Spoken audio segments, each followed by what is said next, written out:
Alors, Boker Tov tout le monde. Et ici, on continue Bezrat Hashem dans la Torah 49, le Parparot la Chokhmah. On avait vu plusieurs points hier.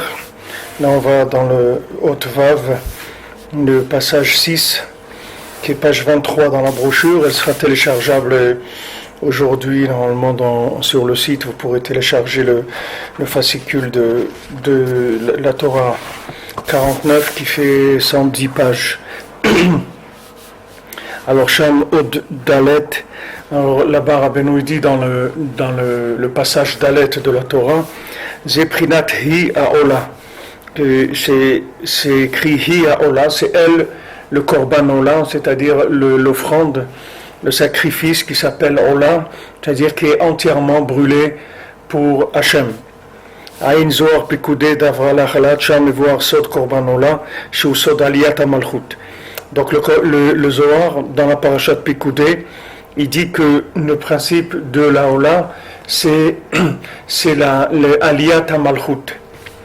Hashemit Achedet im Habina, jusqu'à qu'elle se rejoint, c'est-à-dire elle s'unit avec la Bina, Ad Ensof, jusqu'à l'infini.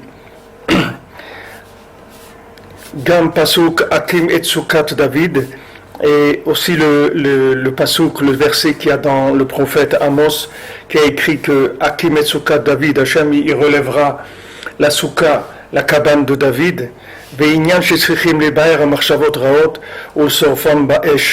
le Inyan aussi qu'on doit brûler les mauvaises pensées, il est brûlé dans le feu.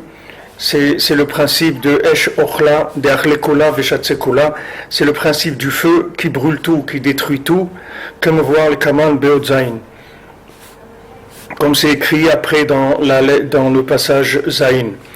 Vesham Movagama Pasuk Vaya Or Alvana Keoachama, c'est aussi ramené là-bas le Pasuk, le verset qu'il y a dans le prophète Ishaïa, que la lumière de la lune sera comme la lumière du soleil.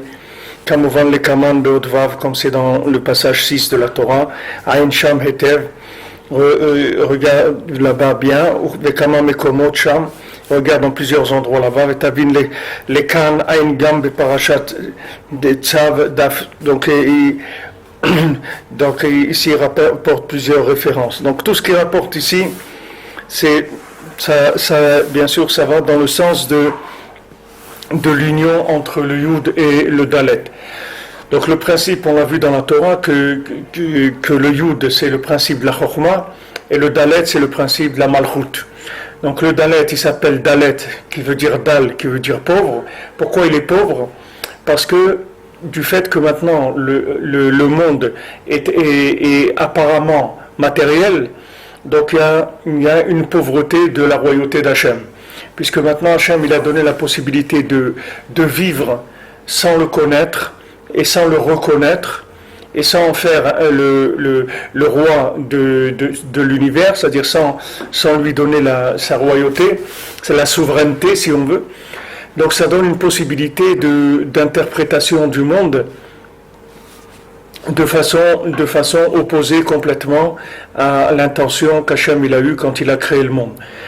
Donc voilà, la réparation, c'est d'arriver à injecter assez de Chokhmah dans la Malchut, de manière à ce que la Malchut, le pouvoir, il puisse petit à petit se développer et devenir le pouvoir d'Hachem Mamash. Donc quand la Malchut, c'est-à-dire tout ce qui est Dalet, tout ce qui est féminin dans le monde, va recevoir l'inspiration du Yud qui est masculin, à ce moment-là, ça va donner la force à la Malchut, au pouvoir de dominer dans le monde, c'est-à-dire de révéler la souveraineté d'Hachem. Révéler la souveraineté d'Hachem, ça veut dire que maintenant, on a compris que le Créateur, il a mis en place tout ce système qui s'appelle nature. La nature, c'est un système qui a été mis en place par Hachem uniquement pour le fonctionnement du monde. Mais que Béhémet, tout ce qu'il y a dans le monde, c'est que Hachem, et le seul dirigeant du monde, c'est Hachem. Donc quand on parle de Korban Ola, que ce Korban il est entièrement brûlé pour Hachem, ce principe que c'est tout brûlé pour Hachem, c'est ça le principe de la Malchut.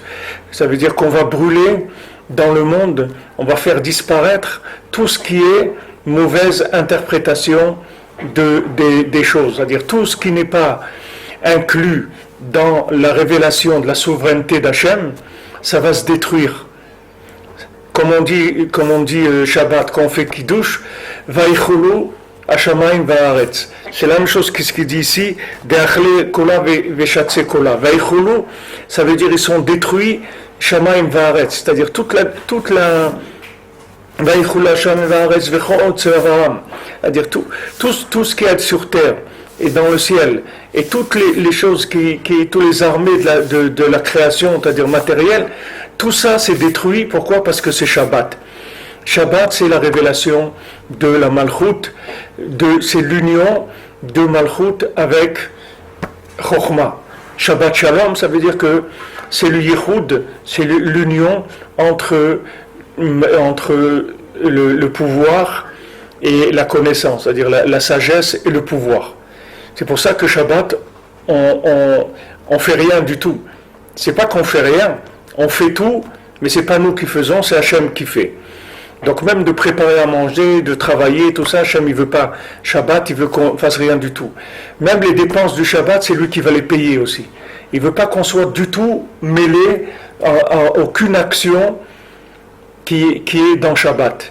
Tout ce qu'on peut faire, c'est préparer les Shabbats à l'avance et se préparer soi-même à l'avance. Mais pendant Shabbat, il n'y a rien à faire, c'est pour ça qu'il y a les halachot de Mouktsé, c'est-à-dire des choses qu'on a sorties de notre esprit avant Shabbat, elles ne peuvent plus rentrer dans Shabbat. Tout est figé à l'entrée du Shabbat, tout devient figé. Si une assiette, par exemple, on a mis avant Shabbat quelque chose, on a mis de l'argent dans cette assiette, par exemple, ben cette assiette, on ne peut pas l'utiliser Shabbat pour manger.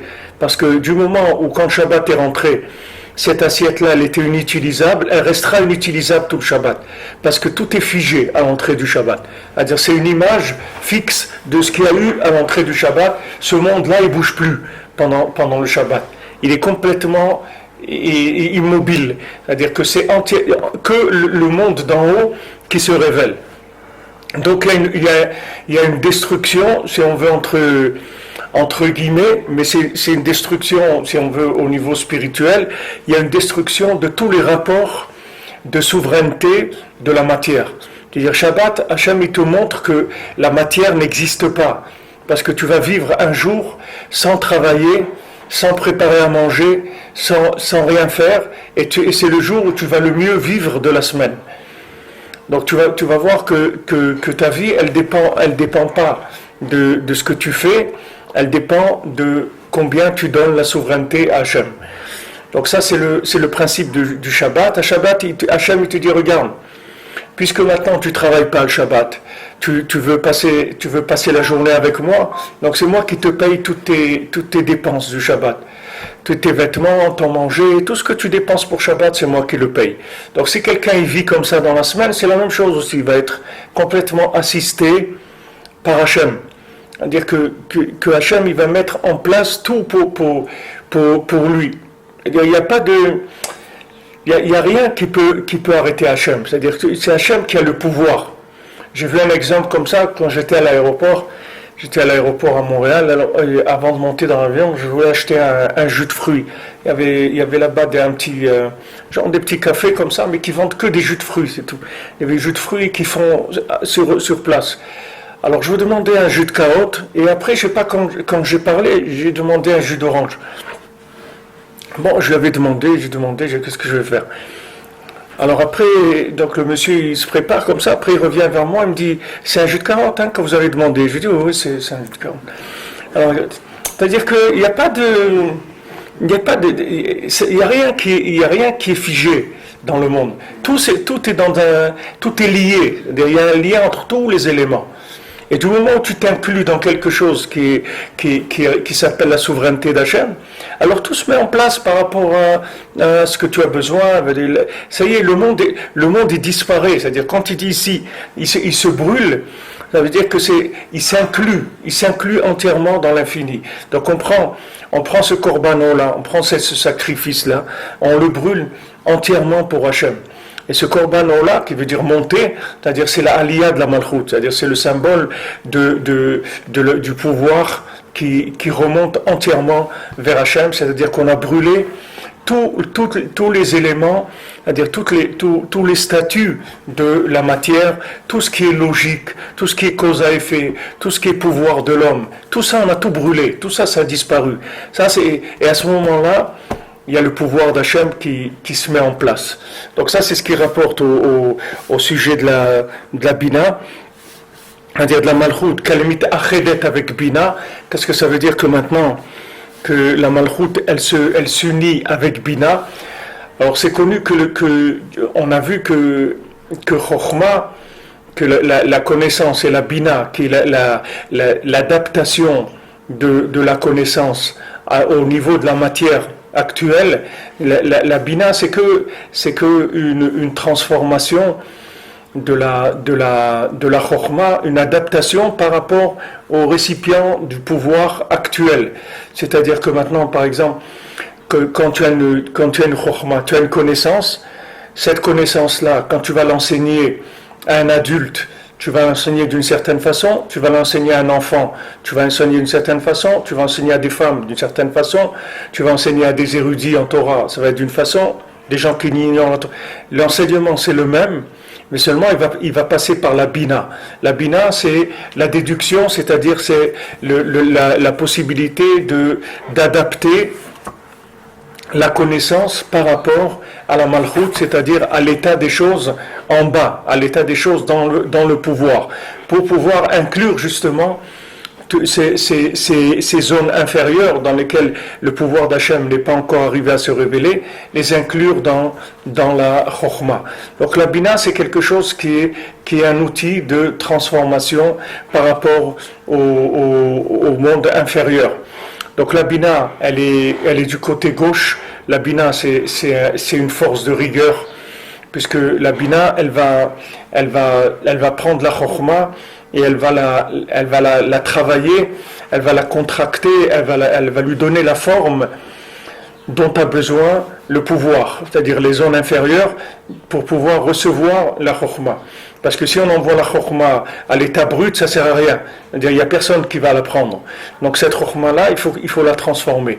Donc la Bina, elle vient du côté gauche. Tout le principe du côté gauche, c'est-à-dire tout ce qui est gauche, rigueur, c'est la rigueur, elle est entièrement soumise à la bonté, comme c'est écrit, elle est Toldot Yitzhak ben Avraham, Avraham au lieu de Yitzhak, c'est-à-dire voilà les descendants de Yitzhak qui représentent la rigueur. Le fils d'Avraham, c'est bien Avraham qui a été Molid Yitzhak, c'est-à-dire que c'est bien Avraham qui a enfanté de Yitzhak. Alors Rachid dit que maintenant les gens, ils disaient, les gens, comme on dit, ils ronronnaient, c'est-à-dire ils parlaient derrière, ils disaient c'est sûr que c'est pas le fils d'Abraham. Comment il va avoir un fils à 100 ans et sa femme aussi elle est vieille, elle a 90 ans et tout. Comment il va avoir un fils? C'est sûr que c'est pas son fils. C'est le fils de comment il s'appelle, Avimelech, ou comment ça, Avimelech. Elle dit non, c'est de Avimelech qu'elle a eu un fils. Ça veut dire que qu'est-ce qu'ils disaient les gens? Ils disaient non, la rigueur, ça vient du côté négatif, ça vient pas du côté positif. La rigueur, elle vient de Avimelech. Qu'est-ce que c'est Avimelech? Le mot Avimelech, ça veut dire Avimelech, c'est Anna Emlor. Ça veut dire Avimelech, ça veut dire je veux le pouvoir. C'est-à-dire qu'ils disent non, l'utilisation de la rigueur, c'est une manifestation de quelqu'un qui a usurpé le pouvoir en bas et qui veut être un tyran, qui veut imposer son pouvoir. C'est ça le principe de la rigueur. Et eux, ils ne voulaient pas concevoir qu'il peut y avoir une rigueur, que cette rigueur, elle vient entièrement du chesed d'Avraham Avinu. C'est juste pour l'adapter au pouvoir. Pour que justement que le pouvoir d'Hachem puisse se révéler dans les mondes inférieurs, il y a besoin d'une mise à jour et d'une adaptation de la Chokhma par rapport aux récipients des gens dans chaque époque et à chaque niveau dans lequel ils se trouvent. Donc la Torah nous précise bien que c'est Abraham qui a été maudit d'Yitzhak. C'est-à-dire que toute la rigueur de Yitzhak, elle ne provenait que de la bonté d'Abraham Avinu. C'est-à-dire qu'il ne faut pas croire que la Bina, c'est quelque chose de rigoureux, qui est une rigueur détachée d'Hachem, ou détachée de la bonté qui est la Chokhmah, parce que la Chokhmah c'est Chesed, c'est la bonté, c'est le Kohen, Lévi c'est la Bina, et Israël c'est le Da'at, c'est entre les deux. Alors le Lévi c'est la rigueur, mais le Lévi il est entièrement soumis au Kohen. Un Lévi qui n'est pas soumis au Kohen, il devient dangereux. C'était la marloquette de Korach. Korach c'était un Lévi et il voulait prendre la place de Moshe Rabbeinu qui était un Kohen. Alors il a dit pourquoi c'est toi qui diriges, etc. C'est moi qui veux diriger. Parce que moi, tu vas voir que moi je vais m'occuper d'eux, ils vont faire ce que Hachem il demande, il n'y a aucune raison qu'ils ne fassent pas, parce qu'ils ont tous entendu la voix d'Hachem au Har Sinaï, il n'y a aucune raison qu'ils n'accomplissent pas la Torah, comme on dit, nul n'est censé ignorer la loi, etc. Ce discours-là, c'est un discours de rigueur pure. C'est-à-dire, c'est pas un discours qui tient compte de la Bina, c'est-à-dire, c'est pas une Bina soumise à la Chokhmah. Mais Moshe Rabbeinu, il avait aussi la Bina, mais sa Bina, elle était complètement dans le Chesed, c'est-à-dire il tenait compte des capacités des gens. C'est avec ça que, si tu tiens pas compte de la capacité des gens, tu n'as rien fait du tout. Qu'est-ce que tu as fait? Tu as enseigné quelque chose que les gens ne sont pas capables. Alors qu'est-ce que tu as fait? Tu n'as rien fait. Qu'est-ce que tu as fait? C'est un film, un truc, c'est rien du tout. Ça n'a pas de valeur. Lui, Korach, il voulait séparer, il voulait mettre le Lévi au pouvoir. C'est-à-dire, il vous donnait à la rigueur un pouvoir en elle-même. Et c'est pour ça que le Zohar dit que d'abord que Korach c'était un apicorance, c'était un min, la Gemara dit ça, que Korach min haya, c'était un apicorance. Et le Zohar il dit que Korach il voulait ramener le monde à Tohu Vavohu, il voulait détruire le monde. C'est-à-dire il voulait amener le monde à sa destruction. Pourquoi? Parce que il voulait mettre le niveau tellement haut, c'est-à-dire qu'il voulait faire un lien entre le Dalet et le Yud, mais ce lien-là forcé, c'est-à-dire que le Dalet il n'a plus le choix, il est obligé de s'inclure dans le Yud. Et comme c'est pas possible, puisque même Hachem, quand il a créé le monde, il a vu que c'était pas possible, donc il allait amener la destruction du monde. Donc ça, c'est des schémas. Ce sont des schémas généraux. C'est pas l'histoire de Korach, il l'a pas vécu que pour lui. C'est une histoire générale, et des Korach, il y en a jusqu'à aujourd'hui, et il y en a des milliers dans le monde. C'est une façon de voir les choses, c'est une mentalité, Korach. C'est une mentalité. Combien de gens, ils n'arrivent pas à comprendre que leurs enfants, ils n'ont pas la force que eux ils ont. Il y a des gens, ça ne leur rentre pas dans la tête. Ils disent, il n'y a pas de raison. Moi, je suis arrivé, il n'y a pas de raison que mon fils ou ma fille n'arrive pas. Il n'y a aucune raison. Pourquoi on est construit pareil, on mange la même chose, on a un truc, il n'y a aucune raison.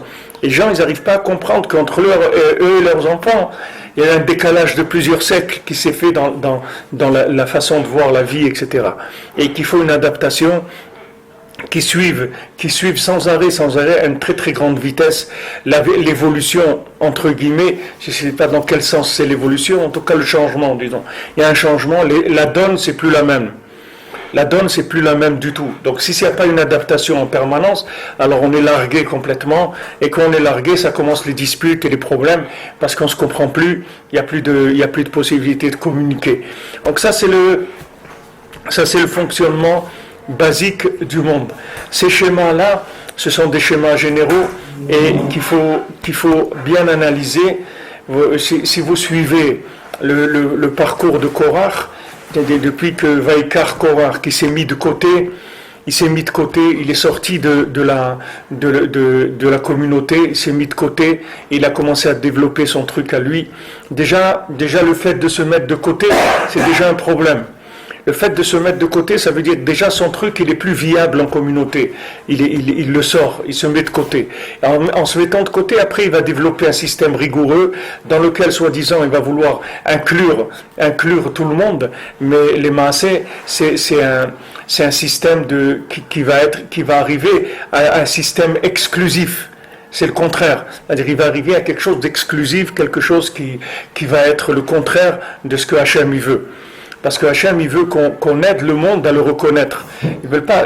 Si Hachem il voulait imposer au monde que le monde le connaisse, Hachem il l'aurait imposé depuis très longtemps. Il ne va pas entretenir le monde pendant 6000 ans pour que les gens ils fassent ce qu'ils veulent.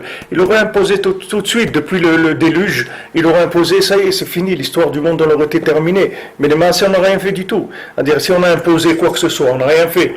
Donc c'est pour ça que Rabbeinu il a beaucoup insisté sur ça, de rien imposer du tout, et d'amener les choses doucement, et de faire participer les gens par leur bon vouloir, très lentement, très doucement, que les gens, à leur niveau, ils progressent, et surtout de bon gré, qu'il n'y ait aucun engagement qui soit fait avec de la pression. Parce que tout engagement avec pression n'a aucune valeur du tout. Puisque dès qu'on parle de pression, ça veut dire qu'on reconnaît qu'il n'y a pas de connexion, qu'il n'y a pas de communication. Donc il n'y a rien du tout. S'il n'y a pas de connexion, il n'y a rien. Si quelqu'un il fait Avodat Hashem, il n'a pas de simcha, il n'y a rien, parce qu'il n'y a pas de connexion. Là où il y a de la tristesse, Hachem ne se trouve pas. Donc il n'y a pas eu de connexion entre l'individu et Hachem. À quoi ça sert? Tout le but, c'est de reconnaître la royauté d'Hachem. C'est maintenant pour reconnaître la royauté d'Hachem, il faut vivre en connexion avec Hachem. Maintenant, si on vit sous pression, il n'y a pas de connexion. Les gens qui mettent de la pression, ils ne sont pas aimés. Ils ne sont pas aimés par les autres. Les gens, ils se sauvent d'eux. Ils veulent pas s'approcher d'eux parce que c'est des gens qui dérangent. Ils angoissent, ils font peur, etc. C'est pas ça qu'Hachem il veut. Hachem il veut qu'il y ait un engagement qui se fasse par le bon vouloir de la personne. C'est-à-dire que la personne soit entièrement d'accord pour avancer et que c'est ça qu'elle pense qui est bien pour elle et elle va progresser de par elle-même. Nous, on est là que pour présenter les éléments de manière à donner le choix à chacun de faire ce qu'il a envie de faire. En sachant que n'importe où quelqu'un se trouve, il y a toujours un lien avec Hachem. N'importe où quelqu'un se trouve, il y aura toujours une possibilité de se connecter à Hachem. Donc ça, c'est l'élévation de la Bina, c'est l'élévation de la Malchut avec la Bina, à travers la Bina. C'est-à-dire, il n'y aura aucun lien entre Chokhmah et Malchut si on ne passe pas par Bina. Donc ce passage de Bina, il est un petit peu désagréable parce que c'est un petit peu rigoureux. Mais comme on a vu, c'est là où on va voir le libre arbitre, c'est-à-dire c'est dans la Bina. Tout le libre arbitre, il va être dans l'interprétation, parce que le texte est là et le but est là. Tout le monde connaît la base du texte et tout le monde connaît le but. Maintenant, sur les moyens qui vont être utilisés, c'est là où on va se disputer. C'est là où il va y avoir toute la dispute entre les gens. Les gens ils sont d'accord, la Chokhmah, ils sont d'accord tous les gens qui ont quelque chose un petit peu dans leur tête, ils savent qu'il y a un Dieu dans le monde, c'est lui qui a créé le monde, etc. Le but, tout le monde est d'accord que le but c'est de connaître Hachem aussi. Tout le monde c'est pas quelque chose qui est difficile à comprendre, que le but de la venue sur terre c'est de connaître Hachem. Ce qui est difficile, c'est d'être d'accord sur le moyen, les moyens qui sont utilisés, la méthode à utiliser pour ça. C'est là où il va y avoir des discussions, parce que chacun, il va essayer d'adapter la méthode un petit peu à ses intérêts personnels. Et chacun va chercher ses intérêts personnels, c'est-à-dire chacun il va chercher comment lui aussi va tirer profit de cette méthode en même temps que les choses elles se font.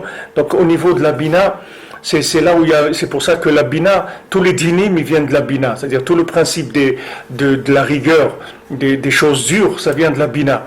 Parce que la Bina, c'est l'endroit de la transformation. Donc dans cet endroit de transformation, d'adaptation, etc., il va y avoir toutes sortes d'idées qui vont essayer de se greffer au niveau de la Bina. Donc c'est ce qui est un peu le plus dur.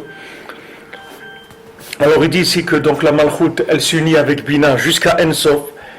Vesham uvagam pasuk akimetsuka David. Donc là-bas il explique aussi ce verset-là dans Amos que Hachem il va relever la soukha de David. Donc on a vu la soukha de David, c'est le principe du pouvoir. Et donc Hachem il va relever la cabane de David qui est le pouvoir d'Hachem Mamash. Maintenant, la même chose, quand quelqu'un Quand on dit, les va'er, ça veut dire aussi, c'est comme bi'ur chametz. C'est-à-dire quand on dit les va'er, ça veut dire en même temps faire disparaître, en même temps brûler. C'est-à-dire ça a les deux sens. Quand on fait l'abdikat chametz, alors on fait bdikat chametz.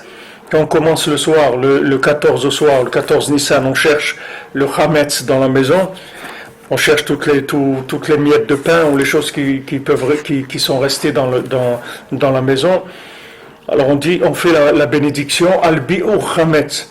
A dit, mais que maintenant on ne va pas le brûler, mais comme on est en train de le chercher pour le brûler après, alors ça s'appelle déjà qu'on est dans le bi'ur chametz, en train de brûler le chametz.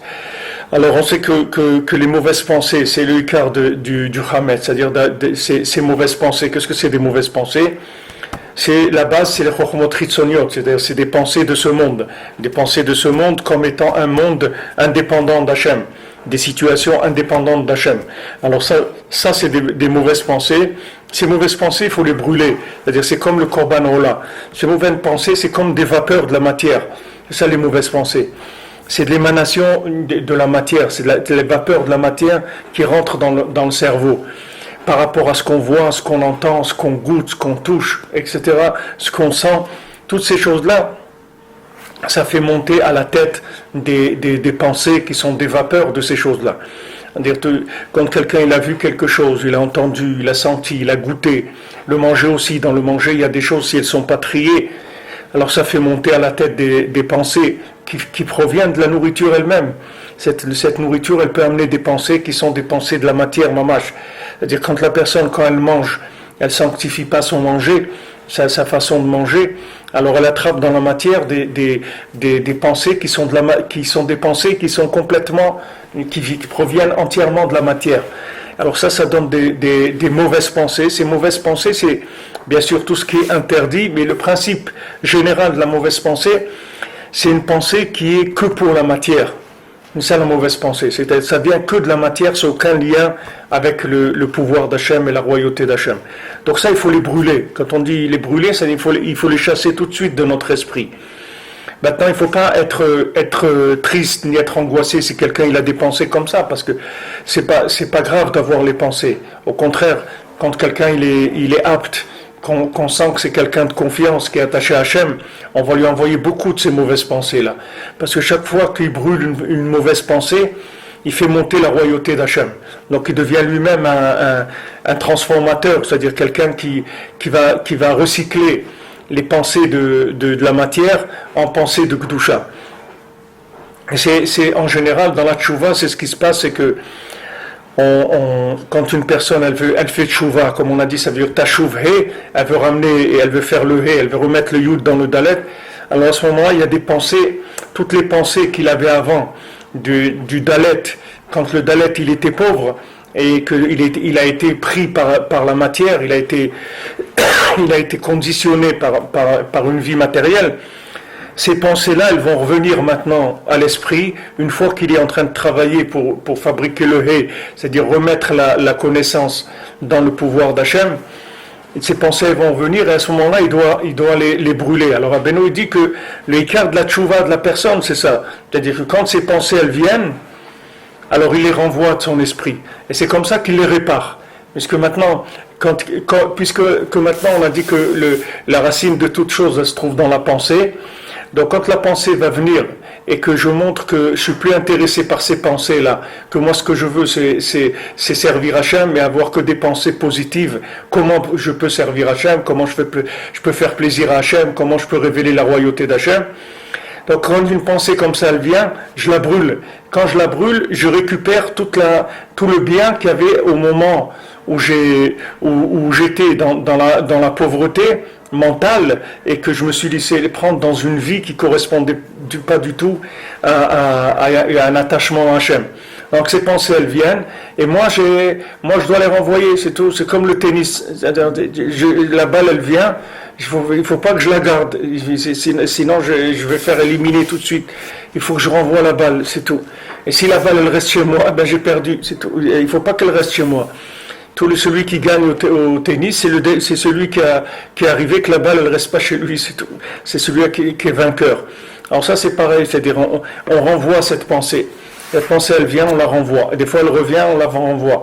Rabbeinu il donne l'exemple, il dit c'est comme les gens qui venaient chercher les jeunes pour l'armée en Ukraine, justement par rapport à ce que Rabbeinu dit dans cette Torah. C'était l'époque des cantonistes, là, quand ils venaient prendre les jeunes à l'armée. Alors il dit, venez à la maison, les gens qui venaient chercher les jeunes, ils tapaient à la porte, ils tapaient au carreau, etc. Une fois, deux fois, trois fois, quatre fois. Quand personne ne répondait, ils partaient, c'est tout. Il dit, les mauvaises pensées, c'est comme ça, elles viennent une fois, elles viennent deux fois, elles viennent trois fois. Et une fois que la personne, elle a réparé la pensée complètement, c'est fini, elle ne revient plus après. Tout ce qu'on... La même chose, ce qu'on voit, ce qu'on entend, tout, c'est pareil. C'est-à-dire, dans ce qu'on voit, il y a des choses qu'on ne doit pas voir. Et avec ça, on répare tout ce qu'on a pu voir de pas bien dans ce monde. Et une fois qu'on va réparer, on va plus voir ces choses-là. Elles vont disparaître de notre champ de vision. Tant qu'elles sont dans notre champ de vision, ça veut dire qu'on a un rapport avec cette chose-là et qu'il faut réparer. C'est un des principes de base de la Chassidoute que le Baal Shem Tov donne. C'est ça, tant que tu vois quelque chose de mal, c'est parce que tu as un rapport avec le mal. Si tu n'avais pas de rapport avec le mal, tu ne le verrais pas du tout. Donc si tant que tu as un rapport avec lui, il faut que tu t'arranges à gérer ce rapport-là. Aujourd'hui, ce rapport, c'est de chasser la mauvaise pensée, c'est-à-dire de la brûler. C'est Korban Ola. C'est les... Rabbeinu aussi, il rapporte dans une Torah que le Korban Ola, il vient aussi par rapport aux mauvaises pensées. C'est-à-dire quand quelqu'un il a eu un hirour, une mauvaise pensée, alors il amène un Korban Ola. C'est-à-dire que quand la personne n'a pas pu dominer sa pensée, alors elle amène un Korban Ola, c'est une offrande de Ola, et ça répare la mauvaise pensée qu'il a eue, puisque maintenant il s'est investi, il a acheté un animal, il l'amène au Beth Amikdash, et il le fait brûler pour Hachem, donc il répare la pensée qu'il aurait dû normalement brûler pour Hachem et qu'il n'a pas fait. Donc c'est ce qu'il dit ici, c'est Ve'inyan shetzrichim levaer hamachshavot raot ulsorfan ba'esh. Zeprinat esh ochla derech lekola veshatse kola, comme on voit les Kaonzaim, et ça c'est le feu qui détruit, qui mange tout, qui détruit tout. Donc ça Rabbeinu, il explique, comme on a vu que c'était le mariage de sa fille Sarah et que Rabbeinu parle de la Kala, du Khatan, etc. Donc ça c'est quelque chose qui est déterminant, c'est-à-dire dans le principe du mariage, c'est-à-dire que toute la réussite de l'homme et de la femme, elle va dépendre de leur degré de Shalom Bayit, parce que si maintenant il y a du Shalom Bayit, alors la femme elle va recevoir de l'homme, elle va recevoir la Chokhma. Une fois qu'elle va recevoir la Chokhma de l'homme, elle va fabriquer, elle, un système anti-missile, un système de protection. Et la femme, elle ne peut fabriquer un système de protection que par rapport au niveau de Chokhma qu'elle a reçu de son mari.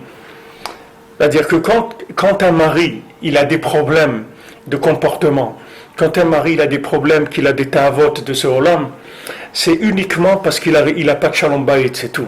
C'est-à-dire que même s'il croit qu'il a du shalom bayit, c'est pas du shalom bayit.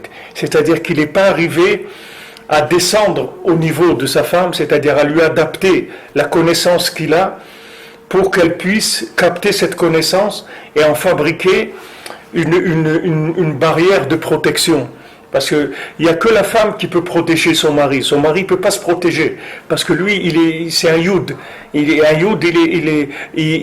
en l'air. Il n'a pas d'assise. C'est sa femme qui le protège. Mais sa femme ne peut pas fabriquer de protection si elle n'est pas au courant de la valeur de la chokhma.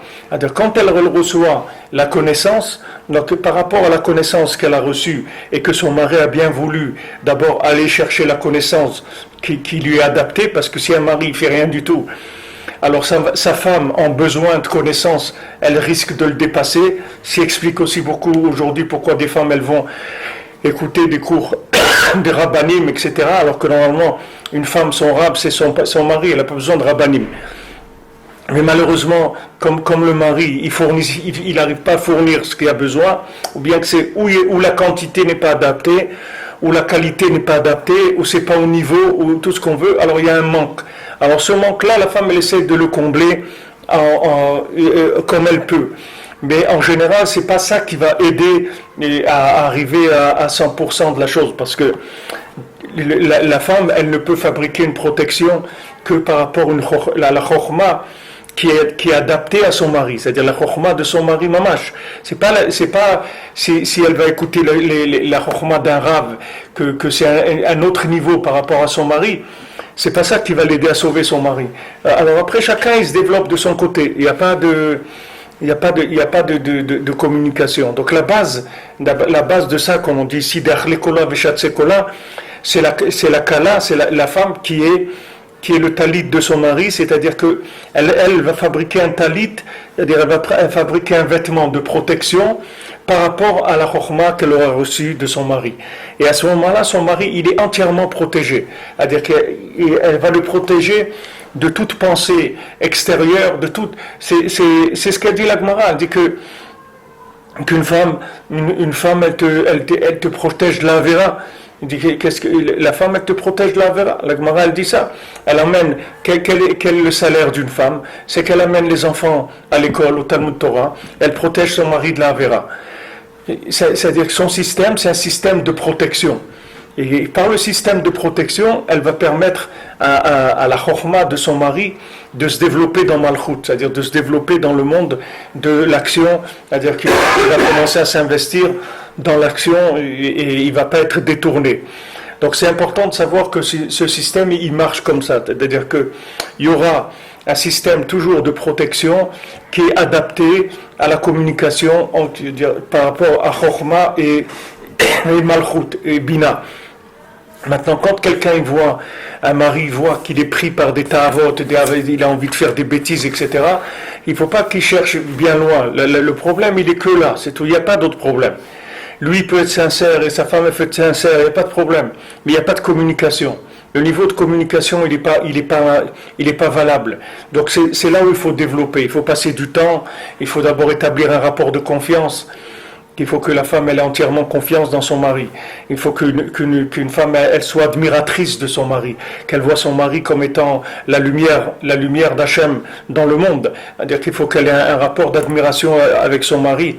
Et à ce moment-là, elle va recevoir la chokhma de son mari et elle va amener un système de protection.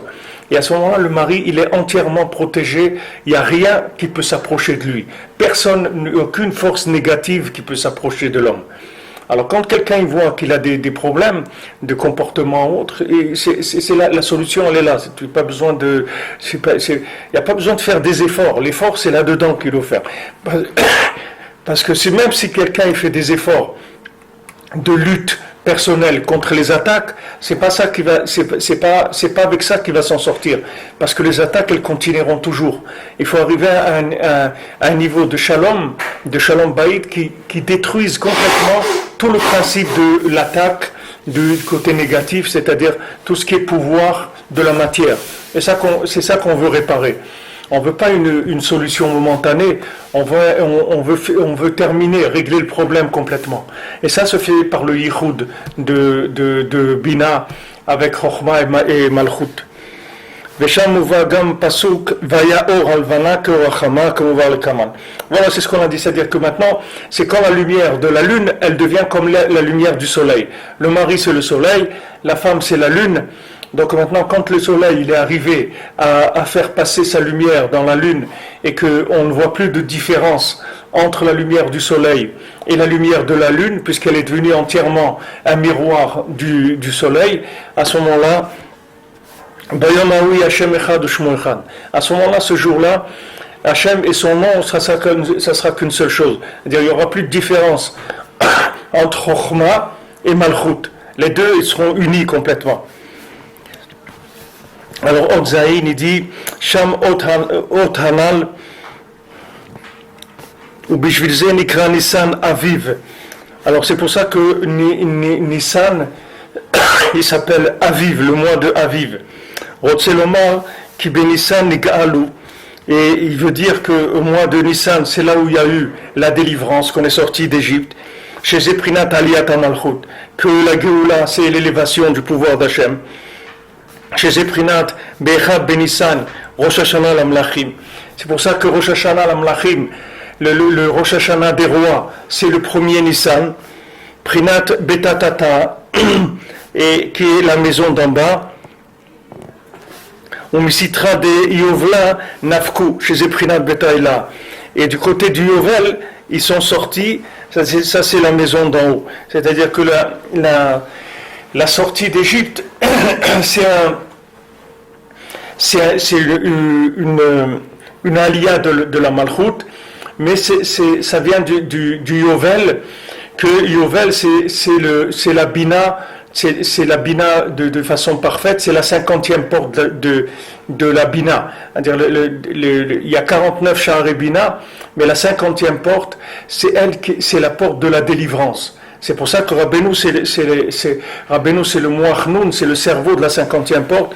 C'est pour ça que c'est lui qui a les outils, qui a amené dans le monde des outils de la Géoula. Parce que ces outils de la Géoula, c'est une possibilité d'adapter la connaissance d'Hachem à n'importe quel niveau l'individu se trouve.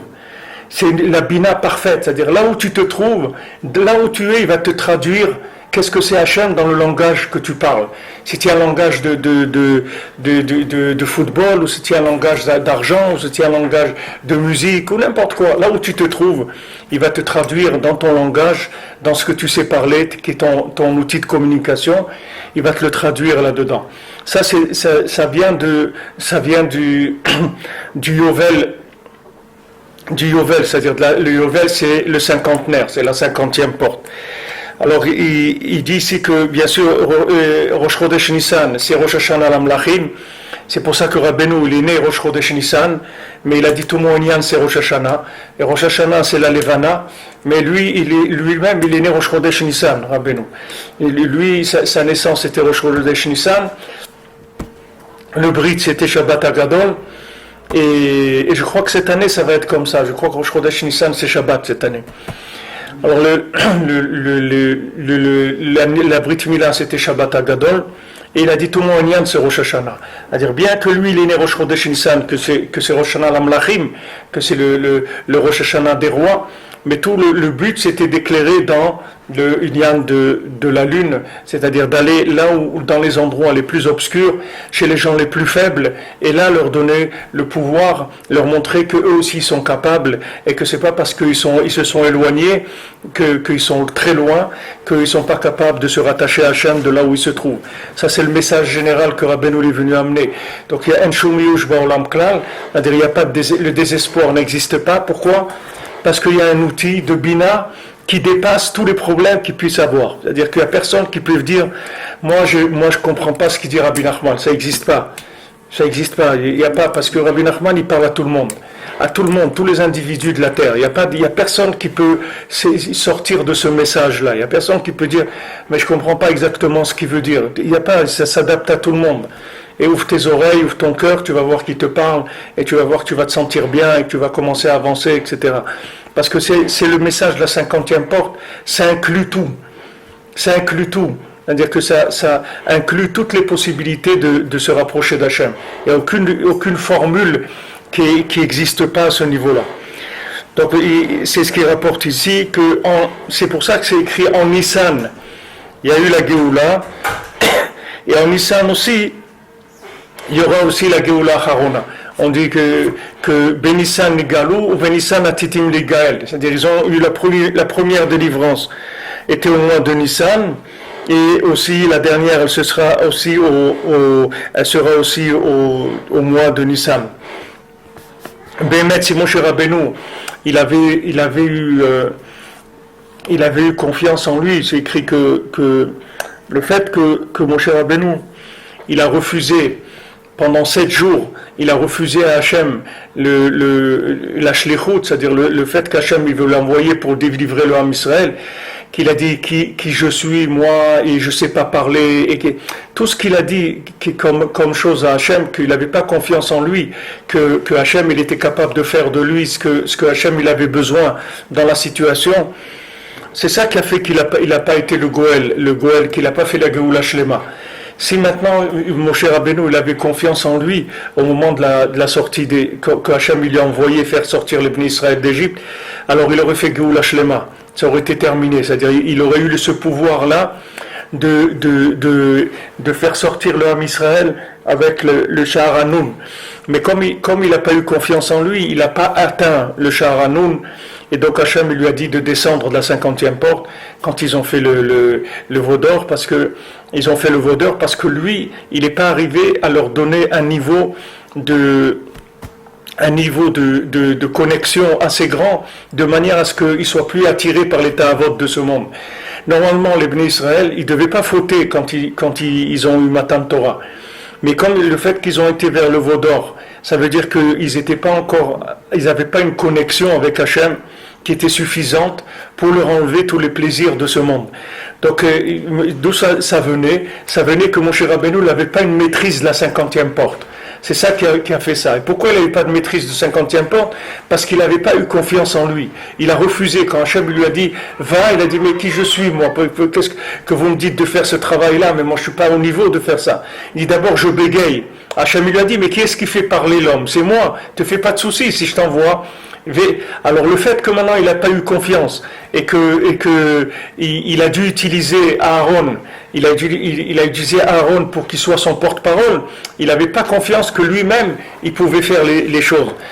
Alors ça fait qu'il n'a pas une maîtrise de la 50e porte, et ce manque de maîtrise de la 50e porte, ça veut dire qu'il y a eu un manque dans l'outil de communication, c'est-à-dire que sa façon de présenter les choses, elle n'était pas assez parfaite pour détourner les gens des plaisirs de ce monde qui sont le lien avec la matière, c'est-à-dire le détournement de la malchoute. C'est-à-dire c'est quand la personne a encore un lien avec la matière et elle tire encore un plaisir de la matière. Alors que ce plaisir que la personne elle tire de la matière, ça n'est autre que ça n'est que la lumière d'Hachem, mais elle se trouve dans la matière. Si la personne elle a un lien avec Hachem à un autre niveau, le même plaisir qu'elle trouve dans la matière, elle va le trouver dans le rapport avec Hachem. Elle n'a pas besoin de le chercher dans la consommation, dans la matière. Mais ça demande un niveau de bina. Si quelqu'un n'a pas de bina, comment il va arriver à ça?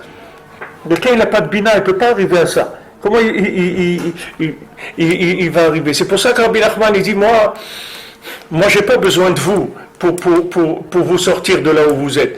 J'ai besoin juste que vous soyez prêts à écouter et je vais vous sortir de là où vous êtes. Parce que il y a un endroit dans lequel vous vous trouvez où je peux pas vous arriver à vous connecter avec Hachem de là où vous êtes.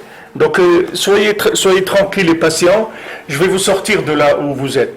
Et même en haut, il a dit à Hachem, il a dit à tous les tribunaux d'en haut, soyez patients, soyez tranquilles, vous allez voir que toute l'humanité, elle va revenir vers Hachem.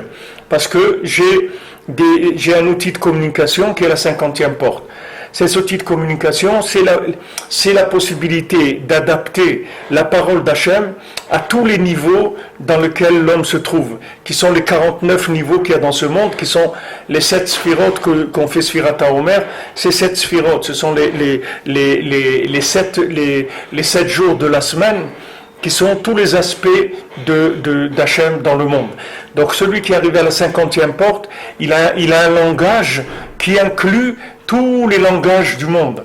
Tous les langages. Normalement, dans le monde, il y a 70 langues. Les nations, elles ont 70 langues. C'est comme 7 langues multipliées par 10. Maintenant, le Lashon HaKodesh, il inclut toutes les 70 langues. Mais c'est seulement, il faut, pour que le Lashon HaKodesh, la langue sainte, elle puisse être comprise par tout le monde, il faut arriver à avoir un lien avec la sainteté qu'il y a dans toutes les 70 nations, dans tous les 70 langages. Parce que là où une nation s'est égarée, il y a un point positif qui est le but de cette nation. Mais seulement le fait que ça n'a pas été connecté, alors c'est devenu, au lieu de devenir un rapport avec Hachem, c'est devenu un rapport de consommation. Par exemple, quand une nation, elle va dire que le but de la vie, c'est de boire du vin, par exemple, ce but de la vie de boire du vin, c'est parce que les gens, ils n'ont pas goûté ce que c'est la simcha du rapport avec Hachem. Donc, ils ont cherché la joie qui est dans le fait de consommer du vin.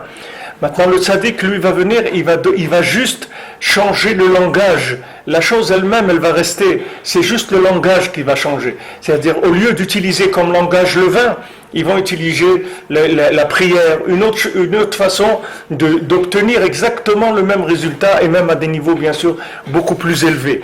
Donc le tzaddik, c'est uniquement quelqu'un qui traduit toutes les langues en Lashon HaKodesh, c'est-à-dire qui arrive à sanctifier la langue, c'est-à-dire le moyen de communication de chacun.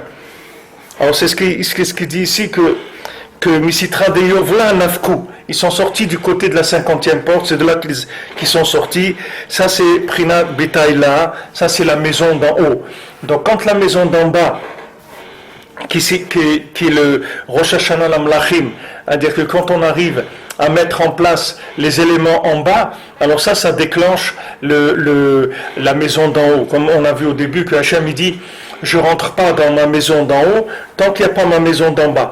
C'est-à-dire que tout ce qui est investi dans la maison d'en bas, ce qui est le pouvoir d'Hachem en bas, c'est ça qui va faire que Hachem aussi, il va être roi et il va être reconnu même dans les mondes supérieurs. Il va être à sa place dans les mondes supérieurs.